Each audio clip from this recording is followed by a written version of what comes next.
The Westlake City Schools Board Work Session for Monday, September 8th, 2025. Roll call. Pratt. Here. You're not Here. Fanukin. Here. Lamb. Present. Listen. Here. Would you all stand with me in the Pledge of Allegiance?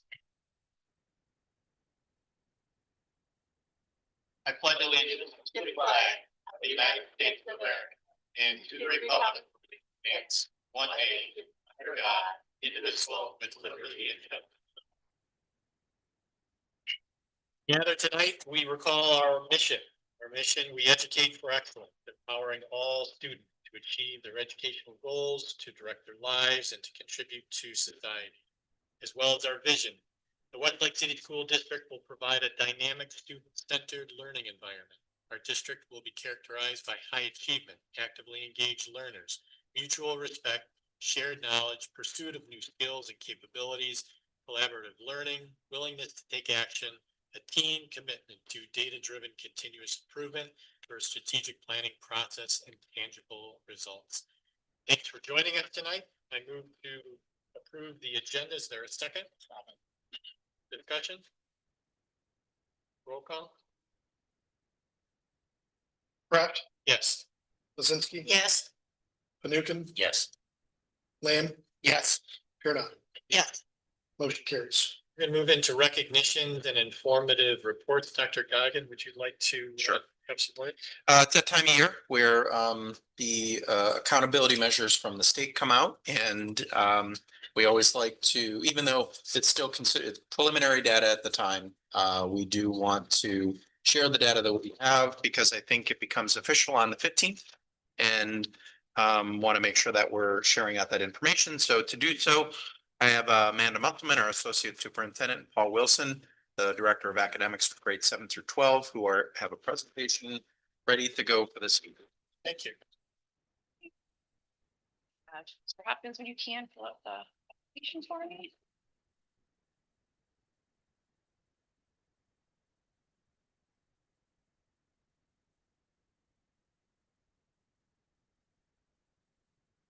As Dr. Goggins said, the data will become final next week, September 15th. However, all data disputes were due by August 29th. So the data should be finalized of that what we're seeing in our system right now. So as we look at this, it's the same STARS rating system as we have seen. This is going, oh, there it goes. Last year was the first year that we really sat here and went through all the different ratings for all the components and what the components mean. Those components have not changed, so I will go a little quicker through it this year, so please stop me if I'm going too fast, but it's the same STAR rating system as we have seen the past few years. Right now we are looking at a 4.5 star, just as last year. So when we compare this, I'm going to start with a little bit right now, just because it gives you a really good overview of where we stood from last year to this year, because we made some really, really great improvement and great growth from last year to this year. So when going through this, the first thing you're going to notice is that progress component right now that says not rated. That is new for this year. Last year it was rated. They have now put all of them into gap closing. So that is a huge difference from last year. And then the other difference is that last year, where you saw the NR was in the college career workforce readiness, and that is now rated. So the NR is kind of flipped, but we still have 5 components being rated. When we go through this is the 23-24, right? This is last year's. Our achievement sat at a 5 star. Our progress started at 4. Again, that's not being rated anymore. Gap closing at 5. Graduation at 5, early literacy at 4. Those were the 4 components still rated last year. Our stars for those 4 components are the same as last year. We stayed at 5, 5, 5, 4, respectively, for those 4. Again, last year, college career not rated, but then it was rated this year. When you look at this year, though, and I'm going to go back and forth a little bit, so I'll try not to make anyone dizzy. As we look at this, we made some really nice growth.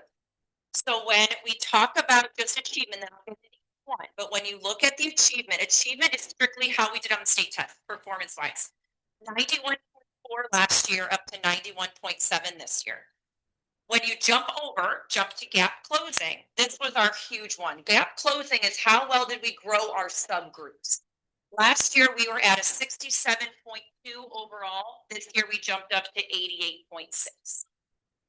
When you look at graduation rates, stayed pretty constant, 97 to 97.1. Literacy went from an 80.1 overall and it jumped to an 87.3. So again, college career was not rated. So we made some great growth. So to look at why we made that growth, I'll spend just a minute on each one. So again, achievement is it's just how did the kids do on the state test? What was our proficiency, our accomplished, and our advanced? Anything above that proficient level? How did we do? 5 stars overall. So when you look at this, when they give us our final performance index, that is just the number of points awarded to us by how kids did on the test. So you're given so many points for kids that got proficient, accomplished, advanced, or they didn't get proficient and they were either basic or limited. And they assign points for each category and they add up your points. So this year, in terms of our total number of points, was 100.681. In comparison to last year, we were so again, that it's a little hard to compare the percent because the maximum changes each year. The maximum points you can get are not the maximum points on the test. It's the average of the top 2% of the schools in the state. So the top 2% scorers in the state, they look at their PI points, they average them, and that's your denominator. So that changes every year. So it's hard to look at performance index year to year, the percentage, because the denominator is different each year. So instead, looking at the actual points total is going to give you a better raw score. So again, we went from 99.91 up to 100.681. So again, we showed that growth of moving kids up into that proficient, accomplished, and advanced level. I shared this with you in the spring based on our preliminary data. I did go through and make sure that these percentages stayed the same. And again, when you're looking at it, you have your percent proficient. This is just what we got last year, well above the state average in every test, and then comparing it to 2024, just so what, when Paul and I, Jane and Bailey were having our discussions with our staff, we can kind of see where those areas are that we need to focus on. So we did see a dip in grade 4 ELA that is consistent with what we're kind of seeing in terms of our number of RIMs, our reading improvement monitoring plans. However, we're still seeing great growth by that group of students. But what I find interesting is knowing the 4th graders last year were the kindergarten kids coming out of the pandemic. Yeah. So that doesn't surprise me to see a little bit of a drop off, but No, I agree, because that group, absolutely. We've been working very closely with that group of students, and we're still very pleased to see that 79% of our group of students, we've made some great growth with them. Again, we're looking at RIM, because obviously we didn't have data for them the year prior. And that 7% is not their cohort. It's from last year's 4th grade to this year's 4th grade. Exactly. Your point. Exactly right. So that's what I'm saying. So even that 79%, that's very strong. And we're very, very pleased with that, because correct, we're not comparing cohort to cohort. So that's what ELA is looking like. Again, some really nice growth. And then it's some areas that we fully acknowledge and are continuing to work on. Looking at your percent overall with math, get everything very, very high in terms of comparing to the state average. And then when looking at our amount change, getting some really nice growth, some no growth, a couple dips. And again, when we see those dips, we look at, historical data for that specific cohort. Because again, you're comparing 2 different groups of kids when you're just looking at percent proficient for each grade level. And those are great discussions that we have with teachers. We also know that when value added data comes out, which is in October, that gives us great information in terms of the growth of students. So when we look at proficiency, that's one thing. But if you still, raise a child from 635 up to a 665, you might not hit proficiency, but that's a lot of growth in 1 year. And so that's what we like to look at, and that's not out until October. So again, we can always see what we need to work on and focus on with our principals and our staff. This is now science and social studies. See a really nice growth in grade 5 science and some slight dips in grade 8 science and biology. Great growth in American history, slight dip in American government. And again, you'll see at the top of all of these, I put a roller coaster at the top because it's normal. You're going to see some highs and lows when you're talking proficiency from 1 year to the next. Nothing alarmingly jumping out at us, but obviously always a list of things that we still like to focus on going into the next year.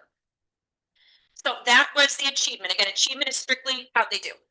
Gap closing, again, is how are we doing meeting the needs of our subgroups. So we're looking at English language arts, we're looking at chronic absenteeism, we're looking at the ELL population, our gifted population, all of the things that used to be in progress are now all thrown into gap closing.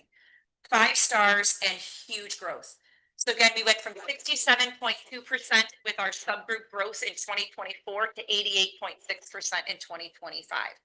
So the growth here, I can't wait to see the value added for a lot of our subgroups to see where we made kind of that biggest improvement, and are there areas that we still need to focus on, and that will come out with the value added data even more specifically in October when we can sit there and look student by student.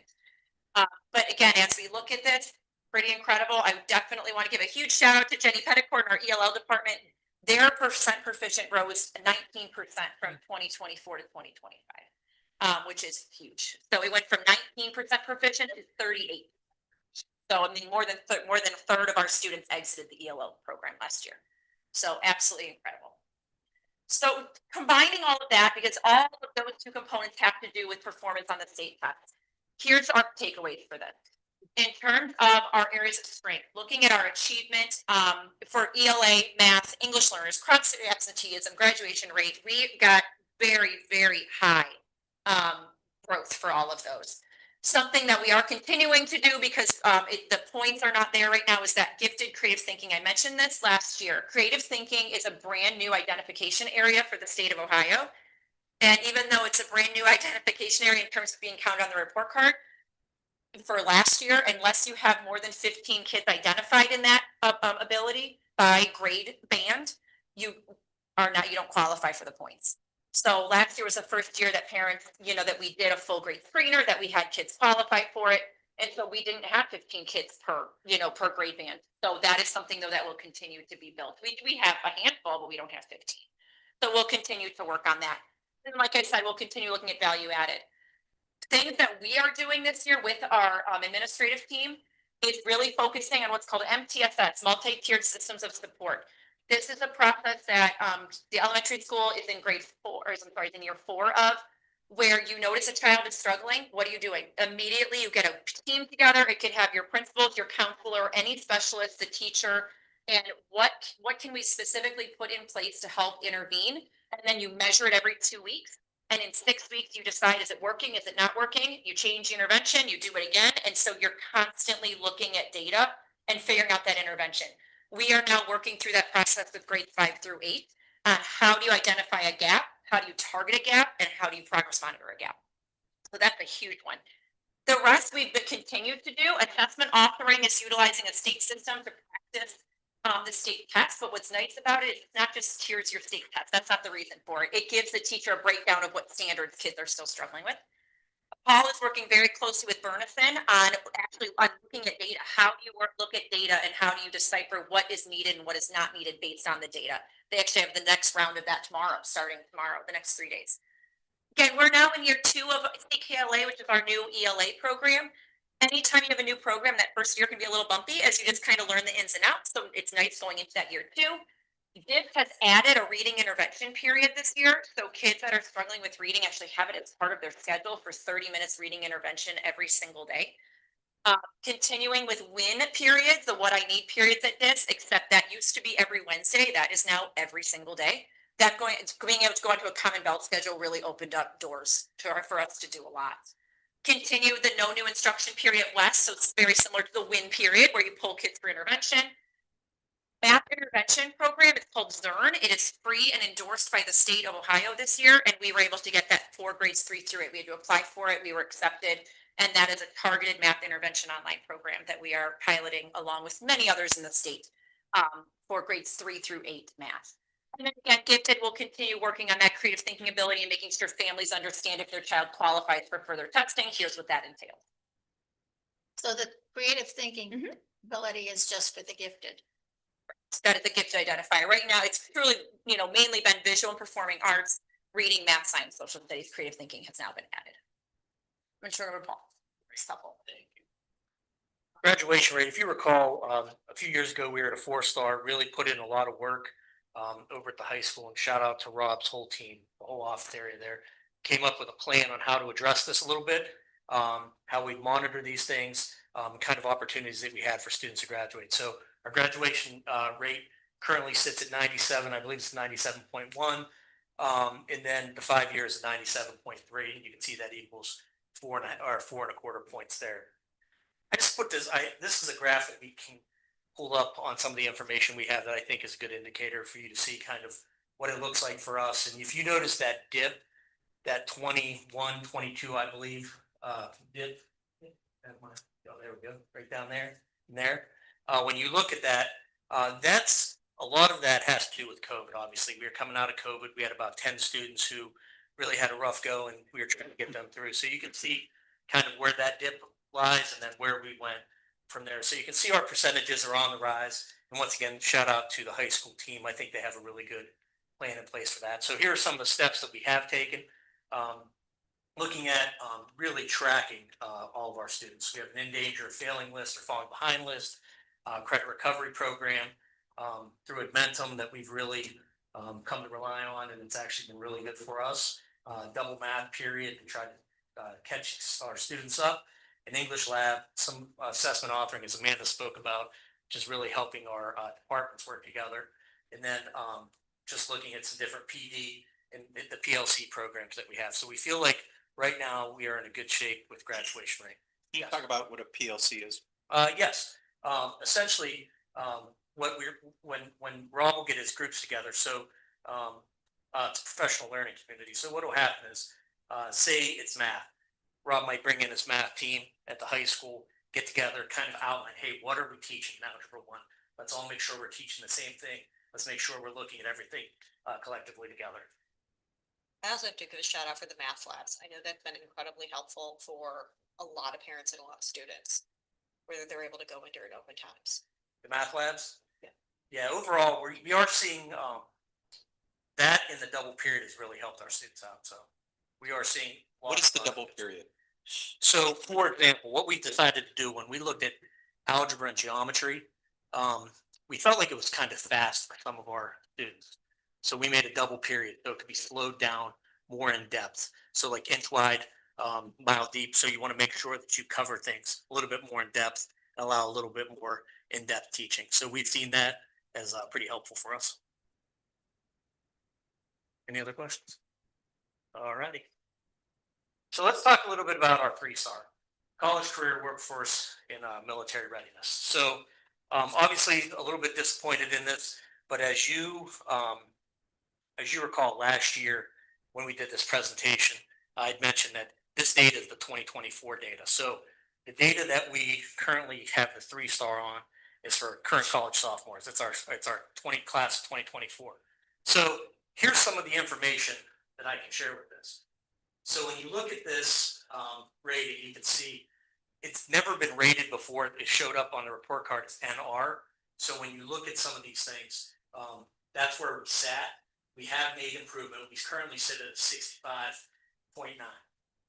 So let's talk a little bit about this. And I'm going to slide back this a bit. So when you look at this, you can see what we decided to do as far as how are we going to improve that 65.9.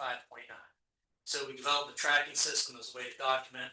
So we have a document with every single class that's coming through the high school, starting at the class of 2024, all the way up to the current freshman. So what does it look like? And there's a bunch of measures that I'll share on the next slide. So we're tracking all of those things. We're offering different enhancements. Thank you to the Finance Committee and the board. They now allow us to do the ACT. We've added additional apprenticeship programs, credentialing, possibly credentialing, more credentialing through our West Shore program. And then we have a partnership with the ESC of Northeast Ohio, and BAC is the Business Advisory Council. And then it says OMJ, which is Ohio Being Jobs Readiness Seal. So here is a comparison that I think is important to look at. So this is where we're ranked right now. And then in 2025, you can see that this class, we're confident right now that we have not, for next year, we believe based on the data that we have input, that we'll have a 5-star on this. So obviously a lot of work went into this. We weren't sure, and the reason, why we have a 3-star, we weren't given a lot of information at the front end. At one point, we were on a call. We didn't know how they were going to judge or rank everybody. And then we weren't sure that they were going to actually have this count. So what they ended up doing is, I think it was around February, around February, we received some information about, we are going to rank it. Here's what it's going to look like for you guys. So once we received that, it was the 2024 data. So it was hard for us to really go back. We couldn't go back and address it. So like I said, we're confident here. Yes. So one thing with that though, and I think what was really frustrating is some of the improvement you're seeing could be new programs. Like when we already had plans to do internship and those kind of things. We already had the Demon Brew in place and then found out that, you know, we can apply for certifications for our kids with disabilities when they work it, those kind of things. But the issue is we didn't know what to track. Correct. Like, and so we didn't have that data in place because we didn't know what was going to be in it. And then by the time they told them, the data was already recorded. Right. So then you see the difference once you learn the rules and, you know, you go through and get that, that's by, Very helpful. yeah. So when you look at this information, ACT, SAT remediation free, we are seeing progress in this, and you'll see a lot of progress, honestly, across the board. And just so you know, when you see some of these, each student counts once. So you might have a student who qualifies for all of these. We just really put it in ACT, SAT remediation. So if we were to dig down, I could definitely give you percentages by each of them. You know, how many students we have. So when you see, like when you see pre-apprenticeship completion at 0.24, it's higher than that, but a lot of those students most of them had a lot of the things at the top. So you only count one time in each thing. So what we do is just track and really make sure everybody counts somewhere. So, but this is a good glimpse. And like I said, this is a good, we're proud of the effort that the high school team put in with that, and happy with where we are. And I feel like we have a good system in place. It seems like a ton of data collection, obviously, and how does that happen? Well, honestly, like I said, we have an open spreadsheet that we Yeah. all have access to, and really what happens, for example, like ACT or SAT comes in, the counseling team at the high school will sit down, enter all of those things into that sheet. Then what I do is I double check that sheet, and then we give to Jackie Massa, who's our English coordinator, who enters all of that information. So it's a whole group effort, and it does take a lot. Yeah. Like Scott was mentioning, some of the credentialing before we were like, oh, you know, that doesn't matter. Well, we count everything now. Like we go after points like in the spring, in the summer, I talked to Yakub Badot over at West Shore just to make sure our students were taking tests and making sure that we had accurate numbers from if they were passing them, what that looked like for us. Thank you. Why do you think there was such a drop in the 12 plus college credits from 12 down to 8? You know, once again, to the point I said earlier, I'm not necessarily sure that is accurate in this regard because some of those students would have counted, could have counted in ACT or SAT. But I will tell you, we did see somewhat of a little bit of a dip in it the last year. We feel like we're in a different spot now. Like in the board report you'll get for the end of the month, I was doing some information. We have about 31 students who took classes in the summer this year, which is pretty high for us. And then we're seeing more English 10, 10, 10, 11. So I think that will scoot back up. That could just be an anomaly as well. I think we actually dipped down to, I want to say, what was it, 12? I think we were down around, when I talked to Chelsea Litton, who works over at the high school in that area, I think we were down to like 9 point something. But I think we're going to probably bump up to close to 15 this year. But if you notice, the APs are up. For sure. Yeah. So kids could be taking AP instead of. And so I'll tell you, one of the interesting things is, as we have this tracking, so this is the class of 2025 data, which will be on next year's report card. Currently, and I just did this calculation, we already have a 53% for the class of 2026, and most of that's just based on ACT remediation free, and a couple APs. But this last year, we had, I want to say 89% of our scores scored 3 or above on their APs. So we anticipate that number going up there. So like I said, it's frustrating. That 3 is hugely frustrating to all of us for sure. And but I do think we have a plan in place to make sure we track and monitor moving forward. And if the metric stays the same as this year, the 91 should give us a 5-star. They may change it. We don't know what, if it stands now, we're hoping next year's a 5-star. I'm going to turn it back over to Amanda for. Last one.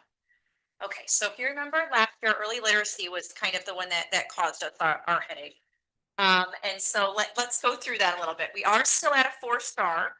But I need to talk a little bit about it because if it had been graded as it was last year, it would have been a 5-star. They made some changes this year to how it's being measured. So just very quickly for comparison, last year we were weighted on 3 components: the percent proficient, improving literacy, which means how many kids came off of that reading improvement monitoring plan, and then the promotion to 4th grade. The only reason we were weighted on that improving literacy is because we had more than 10% of our kids on a RIMP, a reading improvement monitoring plan. And that occurred when it was changed from MAP assessment to the DIBBLS assessment. So last year we went back to the MAP assessment. And because of that, we were well below the 10%. We only had 11 kids that scored off track. And so that measure is not counted. So because of that, this year we're back to where we were in 2023. 60% of our score came from proficiency, 40% promotion. We have information for improving literacy, but it was not counted in our score. So knowing that, again, this is what I just stated, we went from DIBBLS back to MAP. So this one, when we look at this, and it's blocked to the top. This is the 24, 25, or is this? Yeah, 24. I'm sorry. This is weird though. It's blocked a little far. So this is 2024. This is not right now. 2024, we had 81%, 81.9% counted as proficient. I'm going to skip this for right now. And then our promotion was 100. So I just want to compare last year to this year. For again, we don't have that middle one. So our percent proficiency was 81.9. When you look at this year, it's showing our percent proficiency as 78.9. The differences. Last year, until this current report card, there are a couple of things that were not included in your proficiency count or were included and are no longer. So the first one, our students were on alternate assessment. They used our AASCD, alternate assessment data, used to be its own separate component. For 3rd grade only, the overall ELA proficiency on the alternate assessment does count towards the district's overall proficiency. Yeah. Who takes the alternate assessment? It's our students with severe cognitive disabilities, students on IEP. So that is the first one that got added. But then what got removed was the state gives you alternate measures to show proficiency. So there are 3 ways. You can show it through a score of 50 on the reading subscore of the Ohio State test. You can show it with a full overall proficiency of 700 or above on the ELA test. Or you can take one of their alternate measures, which for us is MAP, and they give you the cutoff score that shows proficiency, right? So we were able to use those for promotion in terms of, yep, your child knows the 3rd grade content, you're good, go ahead to 4th grade. For the report card this year, proficiency is 50 subscore or nothing. So students had to achieve the 50 subscore for it to count. How that impacts us is by 22 kids. We had 6 kids that passed, not by the reading subscore. They received either a 47, 48, or 49, but they were well over 700 overall. So those 6 kids, no problem, you scored proficient, 4th grade, but you did not count our proficiency on the report card. And then we had 16 kids that showed proficiency by MAP, where in the past we could code them as proficient and show them the MAP reports. They do not count anymore in our score either. So being able to compare proficiency last year to this year really isn't, again, apples to apples. Had they all counted, our proficiency would be around an 84%, which would have been a 5-star in this category. Thank you. So when we look though, so our proficiency, again, 78.9, but again, counting what we would have counted last year, it's more about 84. Promotion stayed at 100. Now for promotion, again, you have those 3 ways. Good to go, that didn't change. And then if students did not make one of those methods, parents can request their child be still moved to 4th grade, knowing that they will receive 90 minutes of intense reading intervention daily. So we had a group of students that were promoted based on parent requests. That all counts towards promotion. Next year, none of that will count towards promotion except the proficiency on the state test. So just so we are aware that promotion to 4th grade could vary next year because again, the parent request will not count towards our promotion to proficiency. So then though, again, some great things to celebrate. When you look at that improving literacy, again, improving literacy is how many kids we moved on track from off track in say first grade to on track in second or second to third or K to 1. So when we look at 24, from 23 to 24, we removed 49.5% of our kids moved to on track. Almost half, great percentage. But then we jumped to 56.1. So from 24 to 25, we have 56.1% of our kids moved from on track, off track to on track by the 1 year to the next, which is absolutely incredible. So again, we kind of pulled this graphic, like Paul was saying, we can get these. I don't like this line chart because every year proficiency has been measured differently. So it's very hard to compare it on a line graph. But so far, improving K-3 readers has always stayed consistent. It's the number of kids you're moving to off track to on track. And we have a really nice progression starting at 2022 up to 2025 with some huge growth. So again, what is occurring at the elementary school with those, I was talking about that MTSS, multi-tiered systems of support, targeted interventions, utilizing our no new instruction periods every day. It is working and it's working very, very well. So I already went through the changes coming to those rating scales, just see what you occurred this year and what will occur next year. So just, you know, for early literacy, I probably shouldn't say because it drives me, it frustrates me in my very core. So our overall 3 was 87.34%, 88 would have been a 5-star in early literacy. So. And again, I talked about our action steps. We're going to continue doing what we're doing and just continue doing it better. Every year you can get better. So our literacy committee continues to meet. What we do there is talk about those targeted interventions. We receive training from an ESC literacy consultant, the leadership team. There's about 20 of us that then we go provide that training to our staff. We're going to continue with those intervention groups, and those intervention groups now continue all the way up through 8th grade, along with different targeted things that are occurring at the high school. We did change our Title I qualifiers. Every year we continue to change those. And you will have the new handbook tomorrow, something to look forward to, that will show you those qualifiers. And so every year we see who did we miss with our qualifiers, and then we adjust our qualifiers the next year to try to scoop more kids. And so you will see some changes. So again, just kind of, overall, we're the 4.5 stars, but looking at that, always the normal fluctuation achievement, adding in the college career readiness factor, and then the change to the reading sub-score, we were total by state average 4.042 points, which is 0.083 away from a 5-star. Very, very close. So again, that on paper we're 4.5, but the growth that we have achieved, I mean, looking at that gap closing, it was unbelievable that some of the growth that we are seeing. And so we're excited to see where we continue to go with it. Any questions? I'll start with one. Paul, going back to the college and career, I think that one is really focused on the high school.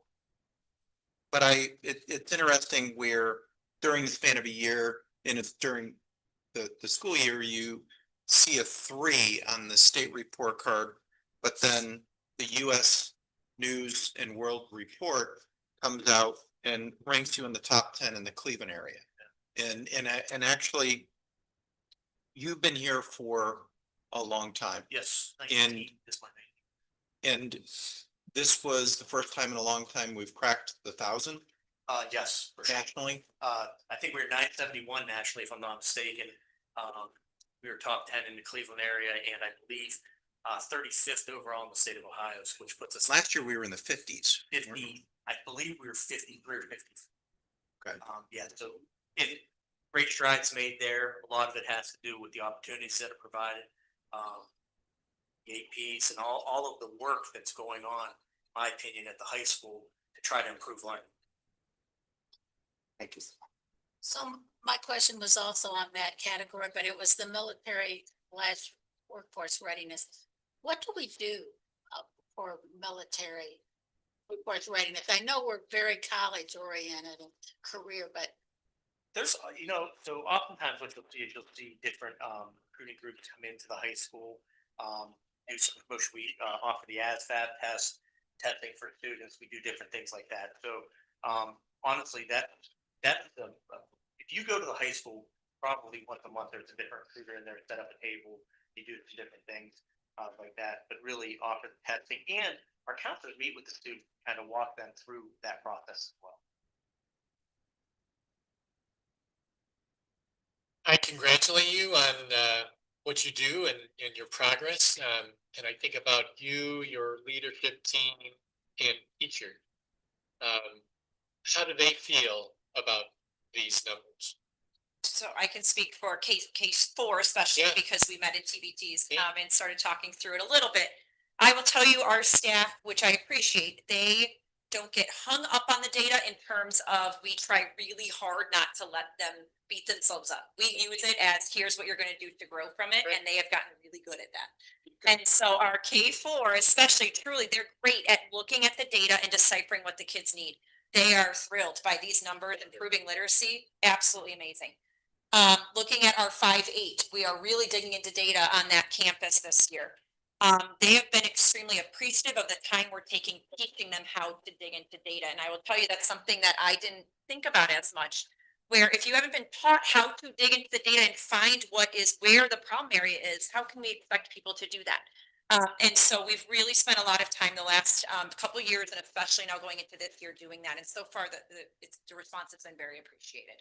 So that's about it. And I think the teachers will appreciate hearing that as well, because I think from both of our perspective, whenever the information they know is coming out, Amanda and I get texts, emails. Where is it? They, Where is it? how do Uh-huh. we do? I think of 7th grade ELA. Yes. Todd Milkey and Sarah Latkowski, they want to know immediately, how do we do it? Is it an improvement? Is this, Right. how do we do pre-Hoover? So, They and then- take a lot of pride, yeah, in which, as they should. in the high school, the same way, even when APs come out at normally around July 9th, the first person, I mean, I will get something from a high school teacher all the time, Tracy Slavsky, who has since retired, but reaching out, wanting to know how they do. So it means a lot. It means a lot. Thank you.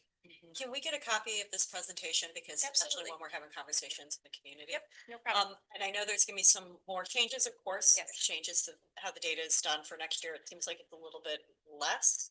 Will they come out with more? You never know. We'll see. I don't anticipate more being added. Nothing has been stated to us as being added. We'll see, cautiously will say that I think the report card will remain the same from this year to next year, and we will be able to have some. Then again, we never know. Yeah, you never know Correct. percentages. You Maybe they don't. adjust. If this will equals 5-star, like. Correct. it- Right, now, That right, could that could change. Like I said, the reading subscore only change occurred in May, and so who knows?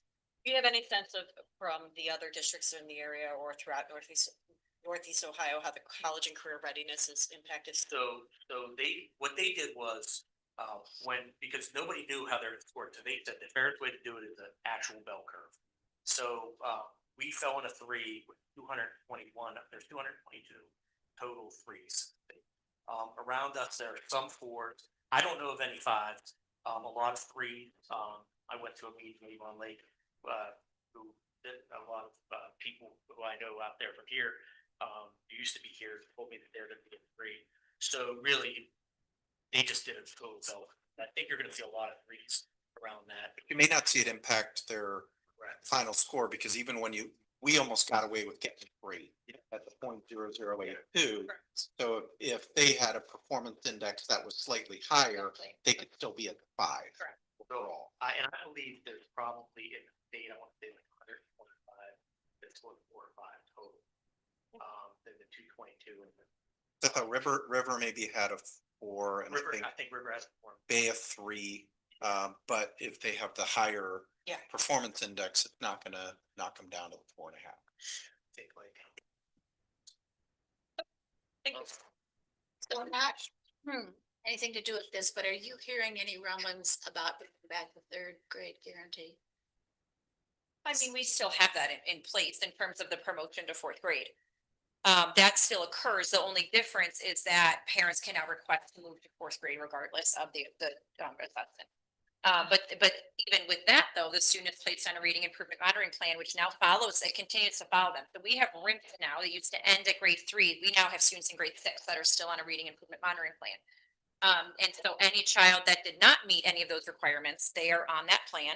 They continue on it until they earn a 700 proficiency score on their state test. So that's 90 minutes of intensive interventions daily in reading. And that, like I said, it'll go into 7th grade next year and 8th grade the following. We have 22 right now in grade 5, and we have 6 that have continued into grade 6, and then next year we'll go to grade 7. So it does still exist. Like I said, it's a little different in terms of the intervention that you now have to provide to that child. that it doesn't end at third grade and parents can request to still be promoted. But it does still exist.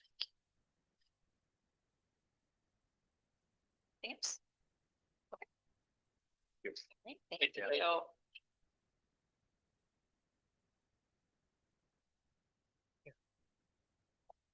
Anything else you would like to share with us? Not at this point. I'm gonna move on to board committee reports. Anything from our legislative liaison? I have reached out to Representative Sweeney regarding the cell phone rules, particularly for the high school. The cell phone ban doesn't go into effect until January 1, and that is from the beginning of the day to the end of the day. Her understanding was not that, and so she's gonna have a conversation with people who write the legislation in regards to Department of Education workforce. So Amanda and I went back through the link and went through and it does seem to have at least the document we read did have a carve out to be able to use in the classroom for educational. It's Okay, that, medical exemptions, IEP 504 is student work. It was left very vague, but it did have a part of that. this was also from the perspective of between periods, because the cell phone. Oh, yeah, right. Full day from beginning bout to end bout, Yeah. between periods and lunch, and particularly being able to hear from employers, being able to respond to employers, so. So what, regarding the smartwatches now, What we passed said no smartwatches for the handbook. I remember reading Okay. that specifically as part of it, that we said no smartwatches. it's not part of school language. But is it part of our handbook? Are they showing? I know we do it, but 7-12, I will have to look, it's not spelled out before, but neither is cell phones. And so we'll have to look at 5-6, but I don't believe, I believe that it is spelled out as not allowable. Yes. Correct. But Cause I remember seeing smartwatches listed when I was going through all the handbooks. I can double check. that. Like the usage of them, like, Yeah. I mean, Not allowed. so like if a kid's wearing it, you're not gonna have them take their watch off, but they shouldn't be using it. Right. My understanding was they're not supposed to have that. I'll have to look. Yeah, we'll double check that. Cause that's even harder to. A monitor. Well, the hilarious comment was made that nobody knows how to read a clock anymore. At the high school level, because they're all used to wearing digital. We can get them the old Casios. I don't remember those, but. Everyone's So like, Andy- they're all used to wearing. The little calculator watch. Gonna reinvest in that.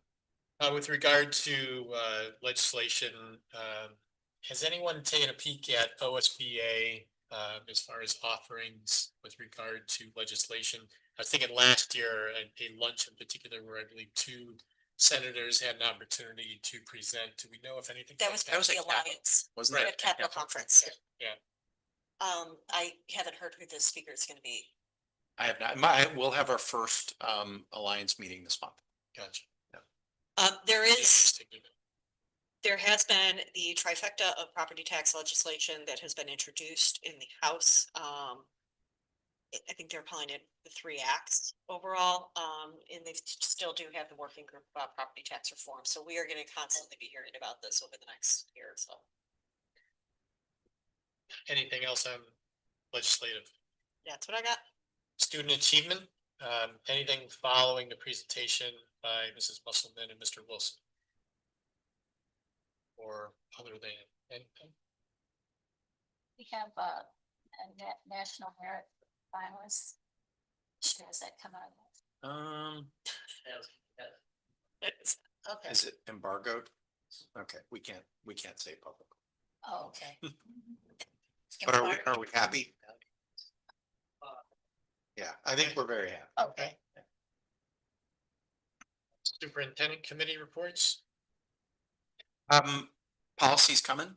We started going through, the first batch of August, policies. And then I realized there was also a second batch, within August as well. So we have a significant number of policies that have been adjusted and a few that are going to be rescinded. that I will be getting to you shortly. Those are there. Another one, just even talking about communication. Just behind the W is just about done, and I had sent a copy. And one of the parts that we really are trying to see if we're getting the message right, and I don't know if you have any feedback, just being in here, is when we were trying to find, and Brad and I had a long conversation about how do we present our capital, and we talked about putting forward or putting what we have done or trying to do it represented representative in there. And yeah, no, I'm just showing you which part. So in the last one, we kind of looked at this. So this is that's the section to where to try and explain the levies, because I think when people are paying attention to the different types of levies that are being discussed on the news, you're going to hear emergency levies, Right. fixed sum, all these type of different levies, when ours are really just continuous, like and so we have the operating levies, and then we have the permanent improvement levy and the bond issues. And to just trying to lay that out, but also talk about some capital projects. We went back to kind of show what we've done the past few years. Which way do you guys like? When you look at the document, does that give us a good summary of what we're doing, or do you want to see something different in there? And the other struggle that we had in writing that section is, and Liz just talked about new bills being introduced, is we want to try and be very careful that when we send this to print and then it goes to mail, by the time it hits the mailbox, there may be a new piece of legislation or something that makes that people look at this and say, well, wait a second, you're saying here that this is this, and so we're trying to be specific yet vague enough to not be pulled into a different conversation. Does that make sense? It does. How do you want us to, how do you like that? What type of, any thoughts? And if you don't have them here, you can share them via email to me or call me. But anything just Just- sit out immediately? One of the things they are talking about is getting rid of continuing levies Correct. by 2030. Mhm. That is one of the things that are on the table. One of the three. Yeah. Acts. One of the three. That's one of the things, because it was interesting, because at first, so one of the big concerns when it came to levies were districts utilizing emergency levies, and then it wasn't impacting their 20 mil floor, right? And so they would go below the 20 mil floor and it would go back up. And the goal was to say, we're not doing that. The number of levies we have, they count towards the 20 mil floor appropriately. We're not, we don't have these other kinds. So that was the original thing, to say that, there's no hidden things. Right. I'm not saying that the other districts are hiding it either, but everything is on the table. And then, yeah, so then when the continuance came out, we didn't realize that was going to be something that We came out of nowhere. and that's my point, and we'll still talk about it because it's the kind of levies we have. So if they're proposing to get rid of the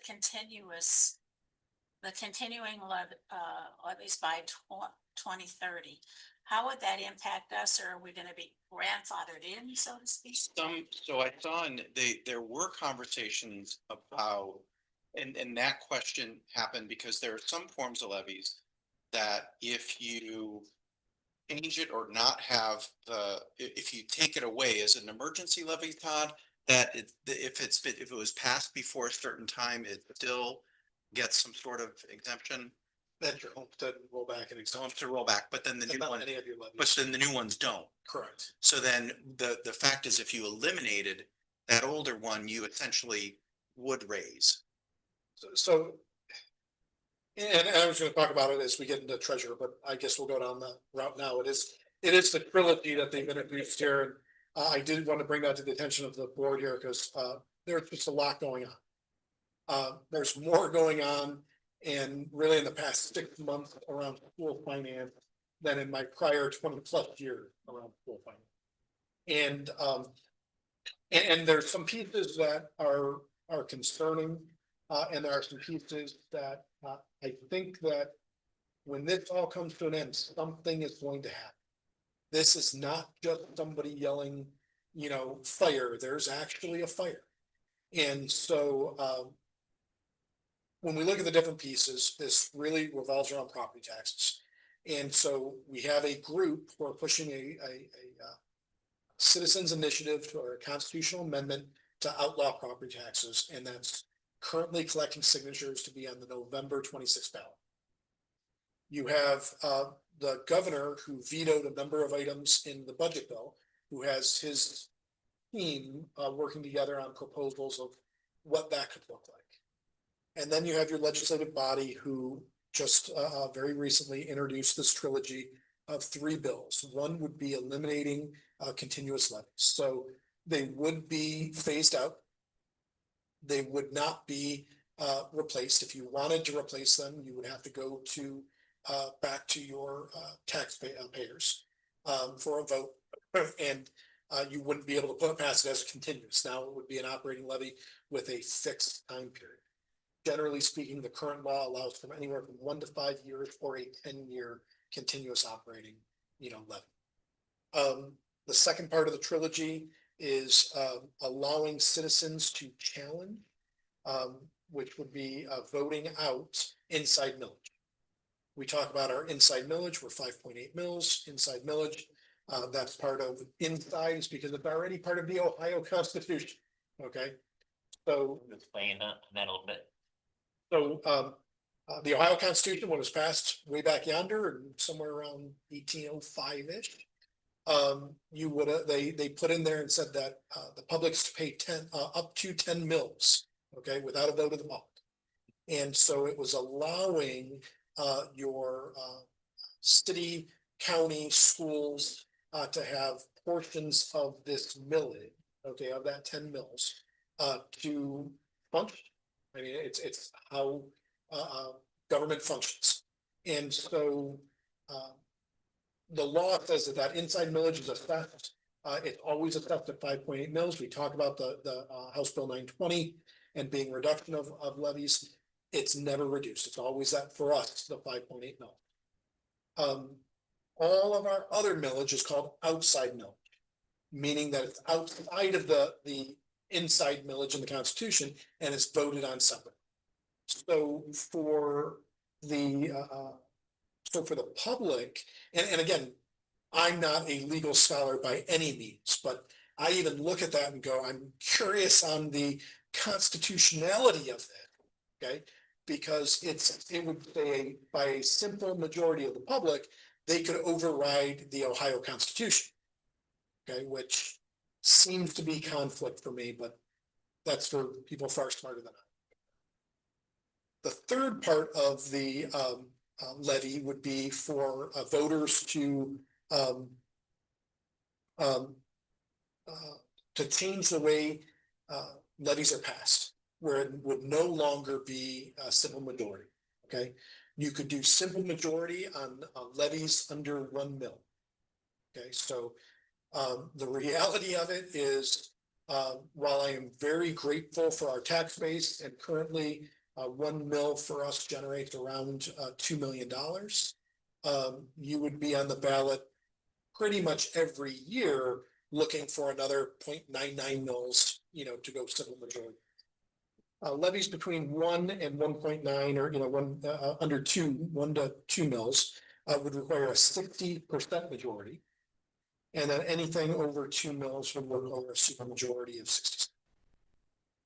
So it would become very, very challenging to pass through levies.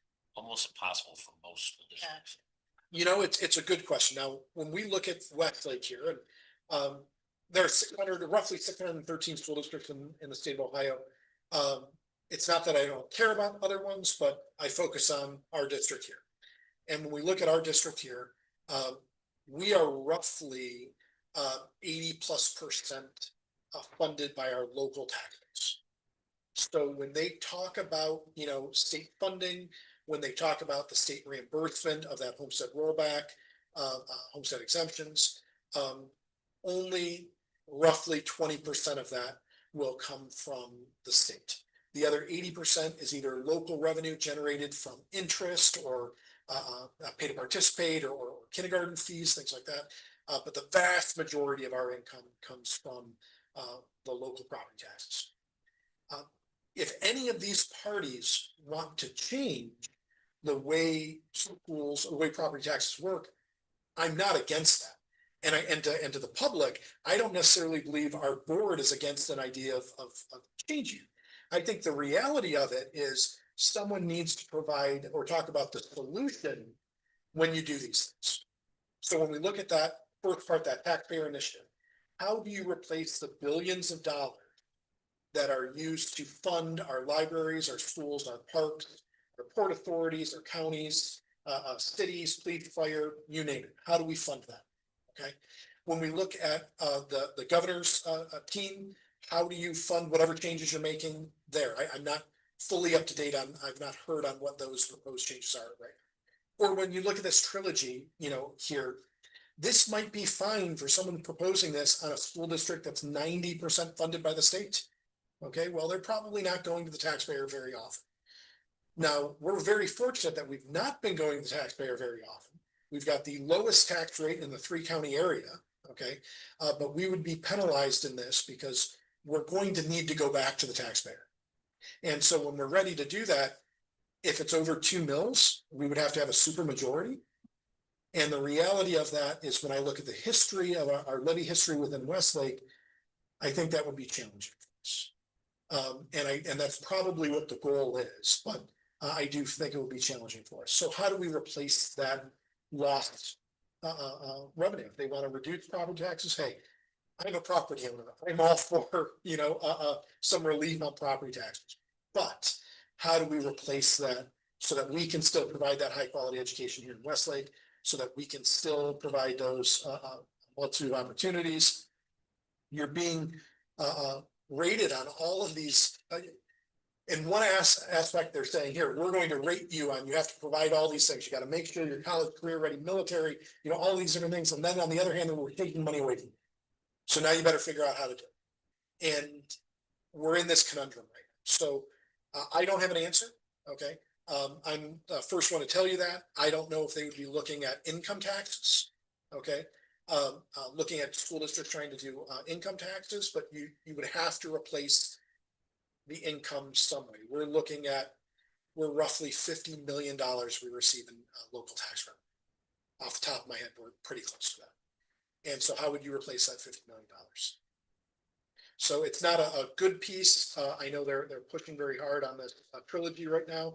I think they're formally calling it the Taxpayer Freedom Trilogy. And again, I don't think anyone is standing up here, or I'm certainly not standing up here saying, no, we have to keep it the way it is.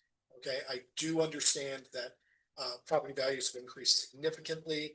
I do understand that there are taxpayers who are paying significantly more than they were last year, 2 years, or 3 years ago. But we are coming to a head on this, and something's going to change, and we need to figure out how we can protect our district the best way possible. So I do appreciate Dr. Goggins' involvement and work with the Alliance. They've been very good to work with in protecting the interests of Westlake schools and schools like ours. And it's just a tough time. Sure. So do you think because most of our revenue, 80% is based on the local economy or the local property taxes versus others, like City of Cleveland's definitely not. Certainly. So, so if they said, all right, can't do property taxes, you're gonna have to go figure it out yourself. So for us, we would just have to go back to our community and ask for the money in some fashion or another. So in some ways, it would be a wash, at least for the residents. You may save a little bit of money here on the property tax, but they're still gonna have to pay something to be able to fund their local schools. Well, I think the piece of it is one of the arguments right now is property tax increasing on long-term homeowners who may be on fixed incomes. So what happens in California quite a lot. What's that? In California, that happens quite a lot. No, that doesn't happen in California. It does. No, California, so California, forgive me, I don't remember what the exact law is there, but the way they structure property taxes is you are assessed on what you paid for your home. Okay, so if you've lived there 30 years, you're still paying, so you may pay taxes on a $200,000 home. Your neighbor may be paying taxes on a $2 million home, and they're the same. Because what they do is they lock it in at that. Now you can pass new levies, just like, so you may have increase on new levies, but they specifically lock in the value or the taxable value at what you paid for, which might have been a day ago or, 30 years ago. And so it's a little bit different. Yeah, and that's, each state does things differently. And that's one of the challenges. But so when you look at it from that aspect, when you say, okay, people have been in their home, are on fixed income, well, if you change to an income tax, okay, whether local or state, an example would be state income tax is really on your earned income, and most of a person's income on a fixed income, especially on a lower fixed income, is sheltered from state income tax. So it may shift who pays taxes, and that may be part of, their goal to provide some relief for certain taxpayers. A family of 5 probably paid more than the retired couple of 2 living in a fixed income. Again, depending on how they structure it, that's certainly a possibility. But they don't have anything that they're looking at, they're just cutting. The problem is, as far as I'm aware, no one's providing solutions. They've identified a problem. I think we all agree on the problem, but no one's providing solutions. And it's an idea of, I was talking to someone who ran into someone going out and collecting these signatures. And what's your solution? Well, they'll figure it out. Oh, we're in trouble. Now, there is a working group also. So not only do we have this pathway, this legislation that's been introduced, there's also a working group. DeWine's working with. Yes. Governor DeWine's working with, correct. I have not heard from any, I've seen only very little coming out of that group at this time. Is there anything comparable in the Senate that they're working on anything kind of parallel? So far, I have not heard of anything Okay. coming out Okay. introduced yet, but I hear about anything else. A lot of times bills do come up and they disappear. Right, they do, and I think the big thing, and here's the piece, and I'll publicly say it is, I think a lot of the legislators feel that if they don't act, you will pass this constitution. And if you pass the constitutional amendment with having no other solution in place, this is going to put a huge issue, not just for schools, but for, when you look at your tax bill, the schools get a lot of it. There's no lie about that. Okay. But your city gets a portion of it. Your county gets a portion of it. Your port authority, your metro parks, your library, health and human services. Trying to think of other ones that MRDD, I think, is on there as well. So, But if you look at it, and it's to your point, 49% in Westlake comes to us, 49%. That means 51% is going elsewhere. correct. Yeah. So there's other entities that are gonna get Or it. just a bigger piece. But we also don't get any income. We don't get income tax. We don't get, the county has sales tax. Yeah, We have we- income tax. That's our, Port Authority has landing fees at the airport and dockage fees at at Seaport. So, you have these other ones that have all this other income coming in. We don't. So I don't understand the supermajority. Has any school system ever passed a levy by 66%? I mean, usually we just it's passed their bond issue at 70%, but usually bond issues pass. Yeah, Renewal. It's a different animal than an operating. But that was also, was it not an increase if I remember? It was not. Yeah, they had millage coming off to be able to do that. So it was a wash. We are still on the superintendent committee report. The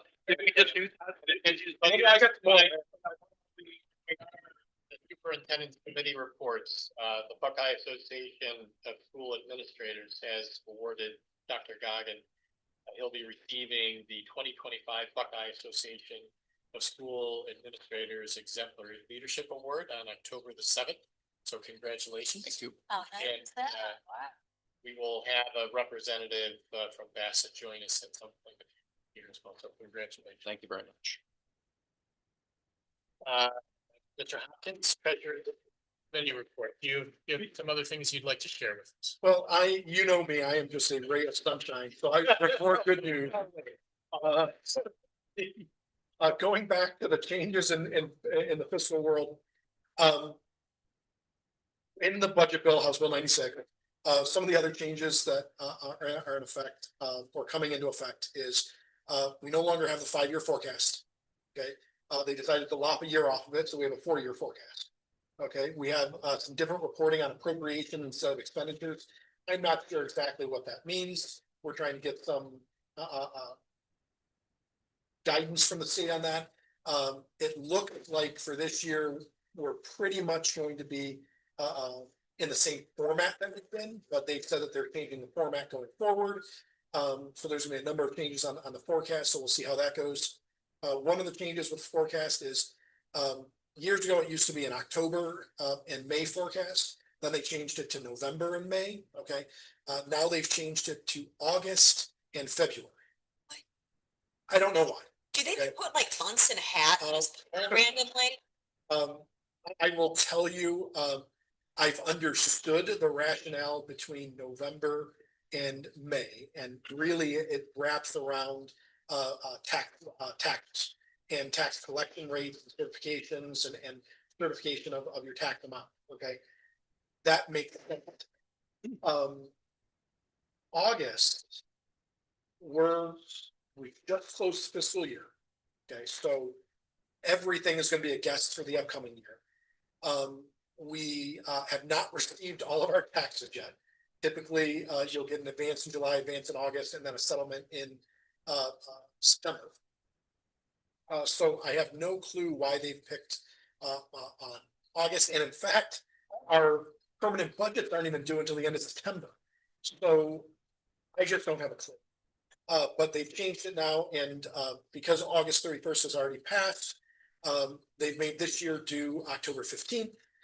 So with my finance committee here at the next meeting here, I'd like to do next week, as we look at our budget for the year. I need you to look at the forecast as well, Okay. because I'm going to ask the board at the September 22nd meeting to approve the both the budget and the now 4-year forecast in order to submit it timely on the October 15th deadline.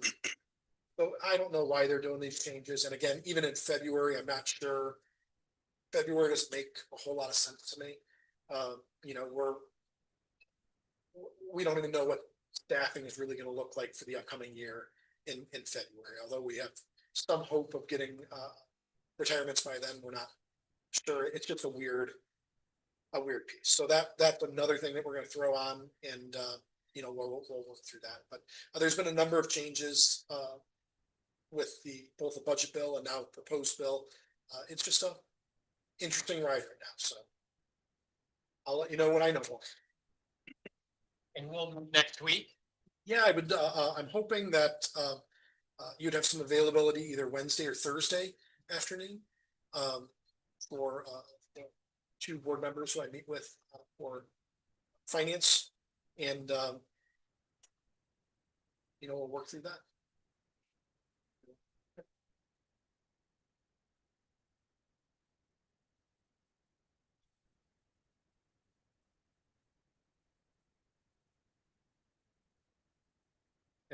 And so Wednesday or Thursday.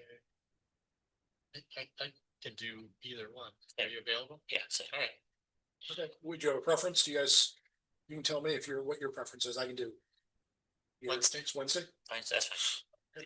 We'll do Wednesday, 4 o'clock. Is that okay? Excellent. Yeah. All right. And then, you know, bear with me. I'll get you the information as soon as I can. Okay. But really,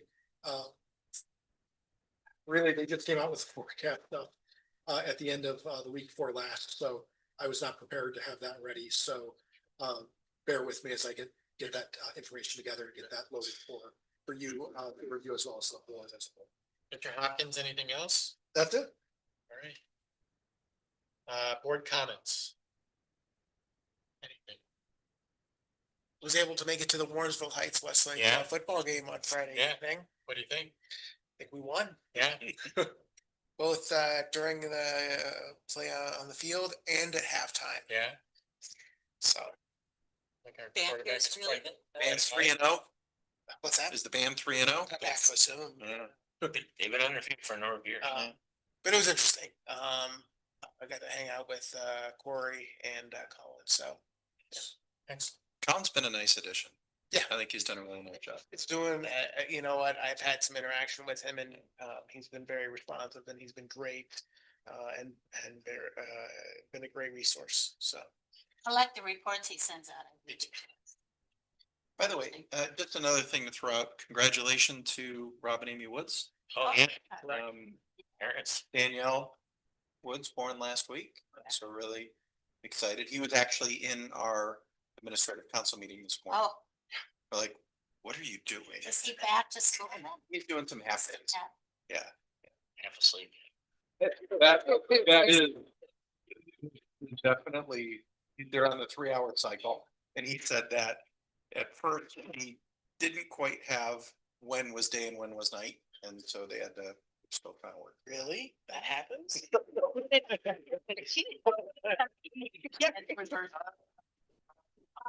So we gonna do the antique fire truck for homecoming? All set up. Well, thank you, ma'am. Way to go. They had that taken care of for about 2 months now. I'm not surprised. And do you want the little red convertible for the Demon? Could we please? Yes. Yes, Cause I know we always like having the demon at. yeah. Especially when it's nice and cool. 4th of July is a little harder. Yeah. But being in the demon costume in cool weather is nicer. Yeah.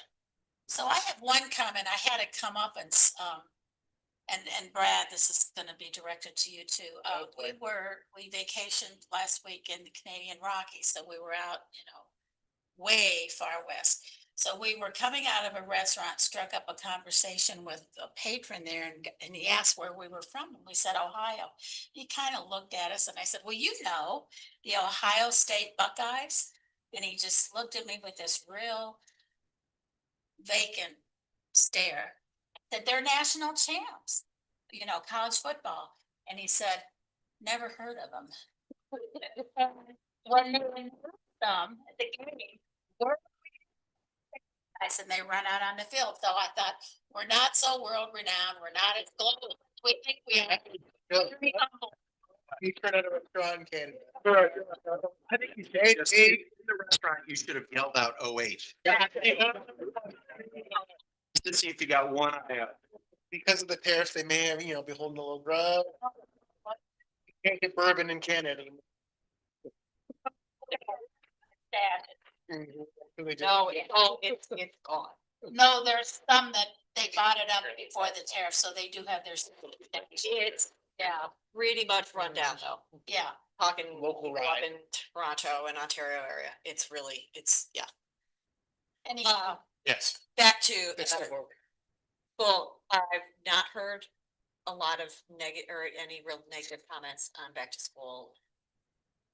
All the issues and especially transportation. Adam, I know that you're no longer exactly over there. The only thing I heard was a couple of comments on, but it's not work, the link's not working, and like people freaking out a little bit about that the night before. And I think that was something, well, even when we talked to Brad, it was a change from going, anytime you have that transition where you're going to go from paper to electronic, put a video out, send it out and do all those kind of things. And I got to give Quentin a lot of credit. He went to the open house for the elementary school and DIS and just sat at a table. And then just people able to just come over and ask him all the questions and be able to sit at a computer and be able to go through that. It is the things I talked about it, I think last time in the last board meeting. There's certain things at the beginning of every year and transportation is always going to be one of them. The biggest concern people have is they want the bus to stop at the end of their driveway. And we try and do that as much as we can, but sometimes we can't service, you know, we gotta go down Kindergarten, you're and, no, just in general, all the way across. Oh, geez, Like people, and, we get that for kindergarten, so for our kids. but no, I'm, yeah, but you'll have that, you'll have, you know, stuff like that, and transportation is always the big animal, you know, we're. The app works really well. I get notices if the bus number changes or whatever, and I'm happy with the app as it is right now. So that's been interesting where, you know, it's funny because in the elementary school, they have a really nice system where no matter what the number of the bus is, it always comes to the same spot.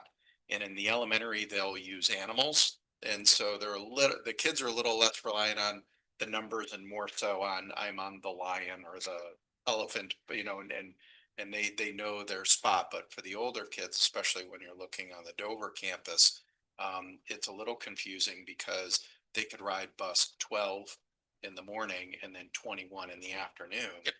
And so those number changes mean a lot. But overall, very, very happy. Overall, Yeah.